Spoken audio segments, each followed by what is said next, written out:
வணக்கம். உங்கள் கண் ரவிவர்மன்.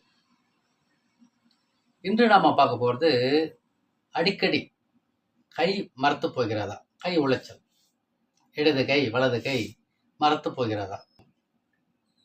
இதுக்கு ஆங்கிலத்தில் numbness of the upper limb அப்படின்னு ஒரு பேர் இருக்கு. இதை குணப்படுத்தும் 3 நிமிட வர்ம சிகிச்சை. தினமும் 3 நிமிஷம் ஒதுக்குனா போதும், அது நம்ம விட்டு விலகும். நம் நலம் நம் கையில். இது ஞாபகம் வச்சுக்கணும் எல்லாரும். இப்போது அந்த 3 நிமிட பயிற்சி நான் நேராக போயிடுறேன், சரிங்களா? முதல் 1 நிமிட வர்ம பயிற்சி பார்ப்போம். என்னென்னா, அகத்துவார வர்மம் அப்படின்னு ஒரு வர்மம் இருக்குது, முதுகு பக்கத்தில் இருக்குது. ஏன் முதுகு பக்கத்தில் நாம் போகிறோம் அப்படின்னா, முதுகுத்தண்டிலிருந்து கைகளுக்கு பிரிஞ்சு வரக்கூடிய நரம்புகள், அதுக்கு தேவையான கைகளுக்கு தேவையான ரத்த ஓட்டம், வெப்ப ஓட்டம், காற்று ஓட்டம் 3மே சீராக கொடுக்கல.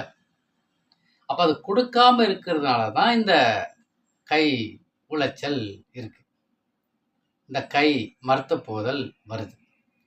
அப்போ அதுக்கு அந்த ஓட்டங்கள் சீராக போகிறதுக்கு எங்கே தடை இருக்கோ அந்த தடையை நீக்கணும், அவ்வளோதானே? தடையை நீக்கக்கூடிய வர்ம புள்ளி எது அப்படின்னா அகத்துவார வர்மம். இப்போ செஞ்சு காட்ட பாருங்களா? முதுகு பக்கத்தில், முதுகு பக்கம் திரும்பி இருக்கேன். கையை வலது கையை தூக்கி பின்பக்கம் வைக்கிறேன். பின்பக்கம் வச்சுட்டுனா 3 விரல் முதுகு பக்கத்தில் தொடுதா, நடுவரில் முதுகு எலும்பு மையத்தில் தொடுது, அவ்வளோதானே? இப்போ இந்த மையத்தில் தொட்ட அந்த எலும்பு மெதுவாக பாருங்கள், மையத்தில் தொடுறதுல எங்கே தொடுதோ அந்த புள்ளி தாங்க. இதை விட்டு விட்டு 1 நிமிடம் அழுத்தணும். 1 2 3 4 5 அப்படின்னு சொல்லிட்டு 1 நிமிடம் விட்டு விட்டு அழுத்தணும். அதான் அந்த அகத்துவார வரணும். அதுக்கடுத்து மெதுவாக மேலேருந்து கீழே தடவி விடணும். இது 1 நிமிட பயிற்சி. 1 நிமிட பயிற்சி முடிஞ்சது தானே? அதுக்கு அடுத்து இன்னொரு 1 நிமிட பயிற்சி. இடது கை எடுத்தோம், 5 விரல்களும் இடைவெளி விட்டு வச்சுட்டோம். இன்னொரு கை எடுத்துட்டு அந்த விரல் முடியும் இடத்த 3 இடத்த பாருங்கள், 3 இடம் வச்சுட்டு பாருங்க, 3 இடத்த வச்சுட்டு அப்படியே அழுத்தி அழுத்தி விடுறோம். இது பேர் சொர்ண வெற்றிலை வர்மம். 1 நிமிடம் அழுத்தி விட்டா போதும். ஒரு கையில் செஞ்சால் போதுமா? இன்னொரு கையிலையும் அந்த பயிற்சி செய்யணும். மெதுவாக தடவே விடணும், கீழே இருந்து மேலே தடவை.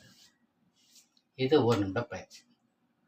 அதுக்கடுத்து 3வது வர்ம பயிற்சி அப்படின்னா கை நெருக்கு வர்மம்னு பேர். கைக்குள்ளே தான் இருக்குது, கை பின் பக்கத்தில் தான் இருக்குது. அதே இடது கை எடுத்துட்டேன், விரல்கள் இடைவெளி விட்டுட்டேன்.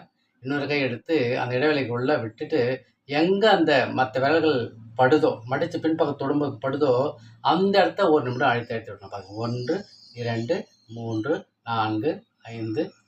இந்த கையில் அதே மாதிரி ஒரு நிமிடம். இது பேர் கை நெருக்கு வர்மம். 3 தானே செஞ்சோம், செஞ்சு பாருங்கள்.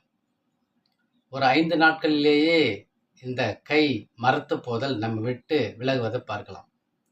இந்த கைகளுக்கு இரத்த ஓட்டம், வெப்ப ஓட்டம், காற்று ஓட்டம் சீராக வந்துடும். கை உளைச்சல் போகும், கை வலி போகும், கை மரத்து போதல் போகும், கை வீக்கம் குறையும், விரல்கள் வீக்கம் குறையும். கை மரத்து போதல் சீரானாலும் மற்ற எல்லாமே குறைஞ்சிடும். கை நல்லா மேலே தூக்கலாம், தூக்கி மேலே வைக்கலாம். இந்த 3 நிமிட பயிற்சியை கை மரத்து போனவங்க மட்டும் கிடையாதுங்க, யார் வேணால் செய்யலாம். பின்னாடி வராமல் பார்த்துக்கலாம். தொடர்ந்து செய்வோம், உடல் நலத்தை காப்போம். நம் நலம் நம் கையில். அன்புடன் உங்கள் கண் ரவிவர்மன்.